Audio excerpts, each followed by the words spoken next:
pleasure to meet you. Nice to meet you too. Thank you. Awesome movie. Love the storyline. I wouldn't expect anything less from a Spielberg movie at all. Oh, thanks. And a Peter Jackson movie too. Absolutely, Peter Jackson as well.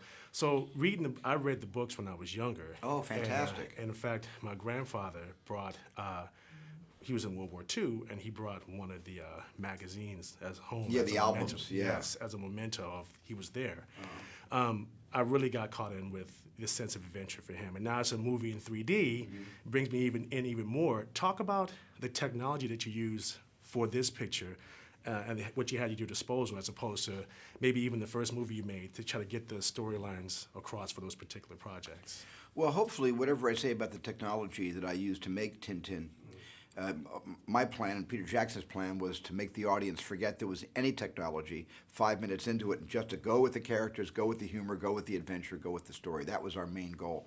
But I did want to be very close to the medium that Hergé had first drawn when he illustrated the Tintin books and made these amazing characters with incredible faces, very eccentric characters. I wanted animation to provide the eccentricity because if it was live action, I would have had between costumes and prosthetic physical makeup, it would have been too stylized as a live action film. So animation for me was the only way to tell the Tintin adventure stories.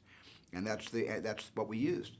You know, I did notice, I saw some behind the scenes work, and you were playing with this little, almost like a video game thing, but you were controlling the camera. I was controlling it's like a game controller, but I was actually controlling the angle.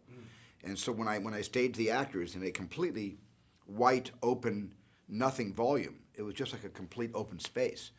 And there's computer sensors that read the actors' expressions right down to the slightest twitch of an eyelid and full body motion. It reads all of that and puts it into the hands of the animators who now have to either copy it or not copy it, just go on their own, because we were able to overwrite performances. We weren't completely dependent on everything the actors did. We could actually exaggerate when we wanted to some of the performances. So we had a great deal of latitude in all of that. But having this little game controller, I could actually see my shots. And I was actually able to, in a conventional way, put the characters in juxtaposition to each other that would make cutting sense later on when I put the film together in the cutting room. Wow, that's amazing. I did want to ask this directly from the man. You're flipping through the channels at night, relaxing, you catch one of your movies.